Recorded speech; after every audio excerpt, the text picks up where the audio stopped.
Amerika Serikat yang berusaha melupakan kenangan masa lalunya dengan hidup damai bersama putrinya. Namun dirinya terpaksa berhadapan dengan seseorang di masa lalu yang menaruh dendam kepadanya. Film ini dibintangi oleh aktor laga kawakan Scott Adkins yang berperan sebagai Martin. Disutradarai oleh James Nunn yang dirilis pada tahun 2016. Di suatu pagi di kota London yang cerah, terlihat seorang pria bernama Martin yang mengawali harinya dengan berolahraga. Setelah itu dia pun bersiap untuk berangkat kerja. Martin bekerja sebagai petugas keamanan di sebuah bank dan anaknya bernama Carly. Dia pun menyiapkan sarapan untuk mereka makan.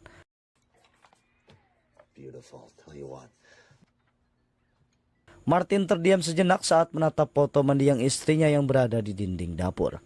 Mereka kemudian pergi untuk menjalankan aktivitas setiap harinya. Sebelum ke tempat kerja, Martin mengantar anaknya ke sekolah terlebih dahulu. Malam harinya, seperti biasa Martin menemani putrinya hingga tertidur. Setelah Carly tidur, dia mengambil minuman di kulkas sambil berbicara dengan foto mendiang istrinya. Kemudian terlihat lampu sorot mobil menerangi rumahnya. Saat dia membuka pintu, tiba-tiba beberapa kawanan perampok menyerangnya dengan pemukul. Karena mendapat beberapa pukulan di kepala, Martin pun akhirnya pingsan. Setelah itu, terdengar teriakan dari putrinya yang disekap oleh perampok tersebut. Martin yang terbangun dari pingsannya ditodong senjata oleh mereka. Tak disangka, perampok yang berencana merampok narkoba itu salah alamat. Martin menyuruh perampok itu memeriksa kertas alamat di rumahnya. Namun karena mereka tidak mau dilaporkan ke polisi, mereka tetap berencana membunuh Martin. Martin kemudian terpaksa membunuh mereka untuk menyelamatkan putrinya. Setelah itu, dia menelpon polisi untuk melaporkan perampokan yang terjadi di rumahnya. Belum sempat dia bicara, tiba-tiba dia kembali pingsan akibat luka yang ada di kepalanya. Sementara itu di Washington, seorang petinggi FBI bernama Gail menelpon anggotanya bernama Ray karena mendapat kabar Martin dalam masalah. Tak disangka Martin ternyata adalah anggota agen federal Amerika Serikat yang sekarang sedang mengambil cuti lama untuk menenangkan diri. Keesokan harinya Martin yang sudah siuman terbangun di rumah sakit, namun dengan kondisi tangan yang diborgol. Dia kemudian memanggil polisi yang berjaga di luar kamarnya. Martin menanyakan di mana putrinya. Inspektur Quinn mengatakan bahwa Carly berada di panti asuhan. Dia juga mengatakan bahwa Martin ditangkap akibat tindakan pembunuhan. Martin mencoba menjelaskan dia hanya membela diri karena pembunuh tersebut ingin membunuhnya. Namun Quinn tidak menghiraukannya dan pergi meninggalkan Martin.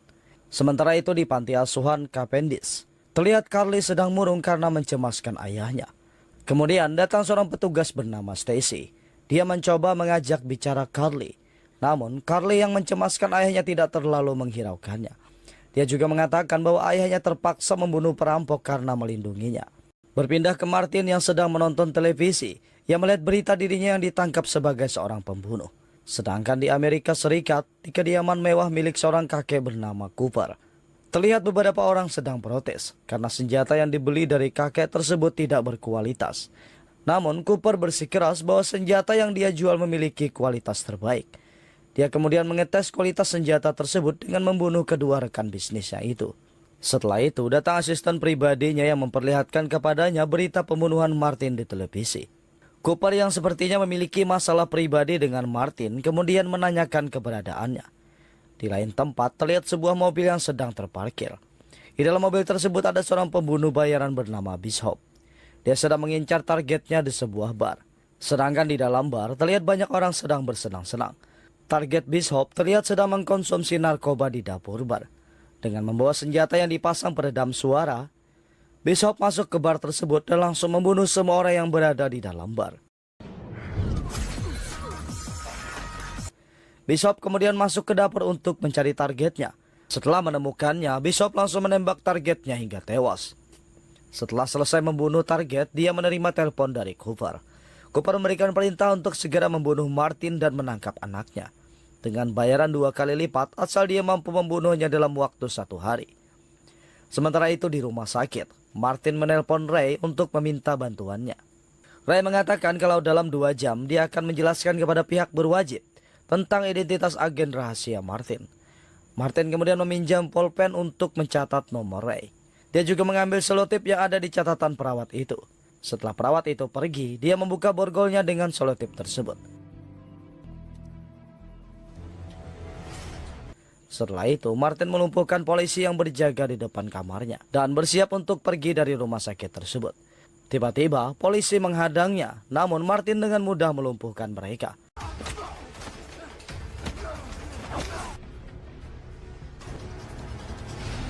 Sementara itu, Bishop yang memiliki alat pelacak canggih di mobilnya berhasil mendapatkan informasi keberadaan Carly. Beruntung, sebelum dia sempat menemuinya, Carly sudah dipindahkan ke tempat lain. Martin yang sudah sampai ke panti asuhan tersebut mencoba mengelabui petugas di sana dengan mengaku sebagai anggota polisi. Namun petugas itu tidak mempercayainya. Dengan terpaksa, Martin juga melumpuhkan petugas tersebut. Setelah itu, ia segera masuk untuk mencari keberadaan anaknya. Tidak disangka, Bishop ternyata lebih dulu datang ke sana. Dengan menyamar sebagai polisi, Bishop sudah berada di depan komputer untuk mencari informasi keberadaan Carly. Tak lama berselang, Martin kemudian datang menemui Bishop. Ia mengira Bishop adalah petugas panti asuhan tersebut. Setelah melihat sebuah senjata di dekat Bishop, ia mulai curiga. Dan kecurigaannya benar ketika Bishop mengambil senjata itu dan menembakinya. Namun Martin berhasil kabur dari sana. Bishop terus berusaha untuk mengejarnya. Akan tetapi dia salah jalan dan kehilangan jejak Martin. Ternyata Martin kembali ke ruang komputer sebelumnya dan berhasil mencatat lokasi keberadaan anaknya. Dia juga menghapus data dirinya serta menghancurkan ponsel milik Bishop. Setelah berhasil keluar, Martin menggunakan taksi menuju lokasi anaknya. Di lain tempat, Ray telah tiba di Bandara Washington untuk menyelamatkan Martin. Dia menghubungi Gail untuk melacak keberadaannya. Sementara itu di jalan, terlihat Bishop dengan alat canggihnya berhasil mendapatkan nomor telepon dari taksi yang membawa Martin. Bishop segera menghubungi sopir tersebut. Ia mengaku sebagai polisi dan mengatakan bahwa orang yang dibawanya adalah seorang kriminal berbahaya dan menyuruh sopir tersebut untuk menghentikan mobilnya di SPBU. Sialnya, sopir tersebut percaya kepada Bishop. Dia berkata kepada Martin akan berhenti sejenak untuk mengisi bahan bakar. Namun Martin mulai curiga karena ia melihat SPBU itu masih penuh. Setelah tiba di sana, sopir itu buru-buru pergi ke sebuah minimarket. Tak lama berselang, Bishop muncul dan memeriksa mobil taksi itu. Namun Martin sudah tidak berada di sana. Bishop kemudian mengecek kamera CCTV yang berada di dekat SPBU. Hingga akhirnya Bishop melihat Martin pergi dengan menumpang di belakang truk pengangkut. Tanpa membuang waktu, Bishop langsung tancap gas mengejar Martin. Karena truk tersebut berjalan lambat, tidak butuh waktu lama bagi Bishop untuk mengejarnya. Namun Martin berhasil lolos dengan masuk di kereta gantung. Bishop kemudian menawarkan sejumlah uang kepada penumpang yang bersama Martin jika berhasil melumpuhkan Martin. Setelah itu, Bishop segera pergi lebih dulu ke tujuan dari kereta gantung tersebut untuk menghadang Martin. Di dalam kereta gantung, orang yang tergiur akan bayaran Bishop berusaha melumpuhkan Martin. Namun Martin dengan mudah mengalahkan mereka. Dia kemudian meminjam ponsel salah satu penumpang untuk menghubungi Ray. Martin menyuruh Ray untuk menemuinya di terminal ujung kereta gantung.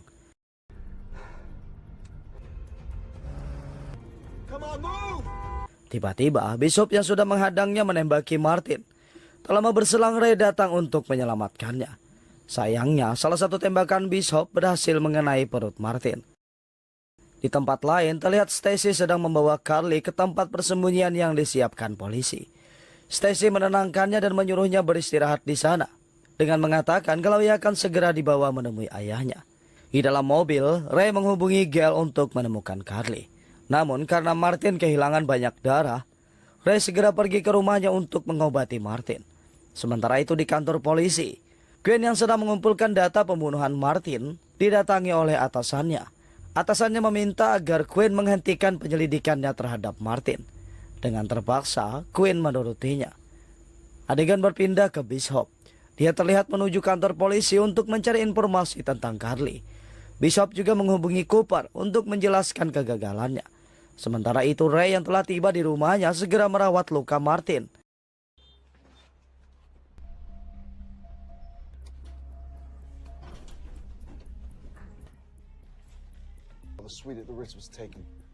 Dia kemudian menghubungi Gail kembali untuk melacak keberadaan Carly. Gail mengatakan kalau orang yang menyerang Martin adalah seorang pembunuh bayaran profesional. Kembali ke Bishop, dia terlihat sedang bersiap untuk memburu Martin. Dengan peralatan canggihnya, dia berhasil melacak keberadaan Martin dengan memasukkan nomor plat mobil Ray. Sementara itu di rumah, Martin berkata kepada Ray bahwa kematian istrinya karena kesalahannya. Dia juga mengatakan Cooper meledakkan mobil itu untuk membunuhnya, bukan istrinya. Ray berusaha menenangkan Martin dan menyuruhnya berhenti menyalahkan diri sendiri. Tak lama berselang, Bishop telah tiba di kediaman Ray dengan membawa senjata dan bom yang berada di dalam koper.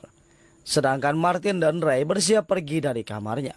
Saat mereka keluar, Bishop yang sudah menunggu langsung menembaki mereka. Martin dan Ray segera kembali ke kamarnya untuk mengambil senjata. Kemudian mereka membidik Bishop yang ada di luar kamar. Bishop yang sudah memasang bom mencoba memancing amarah Martin dengan mengatakan akan membunuh Carly setelah selesai membereskan Martin. Tak lama setelahnya, bom itu meledak.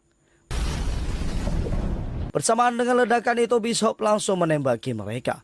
Sialnya, saat mereka ingin kabur, Ray tertembak di dadanya.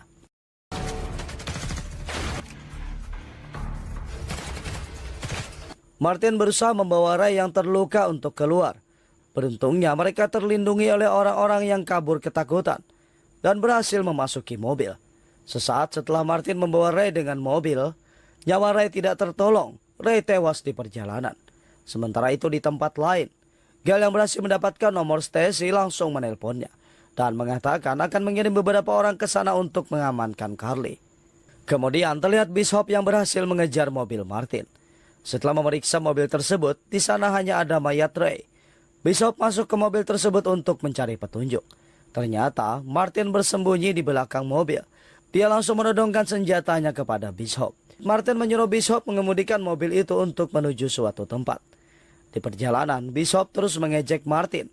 Dia juga menyinggung tentang kematian mendiang istri Martin. Tak lama setelahnya, mereka sampai di sebuah pelabuhan. Martin kemudian membawanya ke sebuah kapal.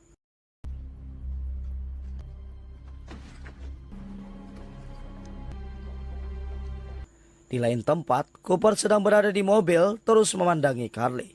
Tak disangka ternyata Carly adalah cucunya dan mendiang istri Martin adalah anak Cooper. Ternyata Cooper menyalahkan Martin atas kematian anaknya. Sedangkan Martin yang mengikat Bishop di sebuah kapal dan mengambil ponselnya. Martin menyuruh Bishop untuk menelpon Cooper dan menjebaknya untuk datang ke kapal tersebut. Ternyata Bishop berhasil melepas pengikatnya dengan pisau yang diselipkan di sarung tangannya. Dan setelah itu pertarungan pun terjadi.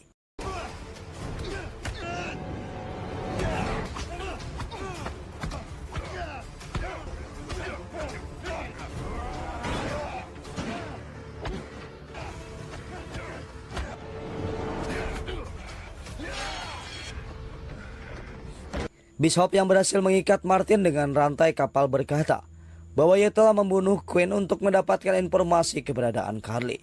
Mendengar itu, Martin langsung mengamuk dan berhasil menjatuhkan Bishop ke air. Setelah itu, Martin segera pergi untuk menjemput anaknya. Di kediaman Carly, terlihat dua orang keamanan yang dijanjikan Gale telah datang ke tempat tersebut.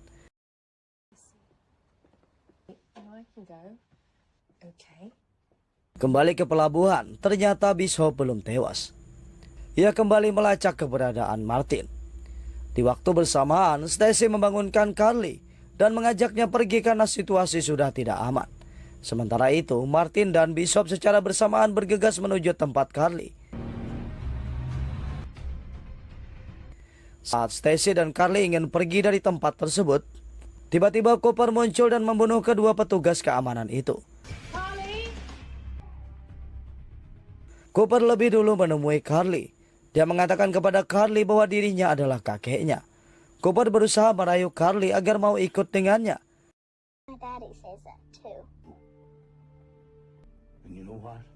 Sedangkan Martin yang sudah tiba mengambil senjata di garasi mobil. Dia kemudian memeriksa tempat tersebut. Di sana terlihat banyak anak buah Cooper sedang berjaga. Sialnya, Cooper berhasil merayu Carly agar bersedia ikut dengannya. Sedangkan di luar, Martin berusaha melumpuhkan anak buah Cooper satu persatu. Dan di dalam rumah, Cooper membawa Carly pergi lewat pintu belakang.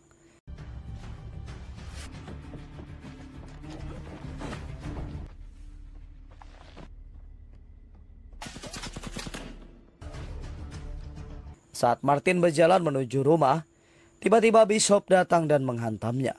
Mereka melanjutkan pertarungan maut yang sempat tertunda.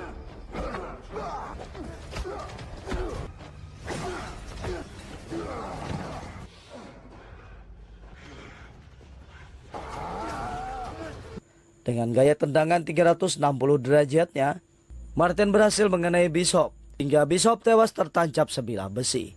Martin kemudian memasuki rumah tersebut. Di sana dia berhasil menemukan Cooper yang berusaha membawa pergi Carly. Martin yang melihat anaknya ketakutan terpaksa membuang senjatanya. Grandfather, sweetheart. Go, Cooper. Go to my daddy. I'm gonna ask again.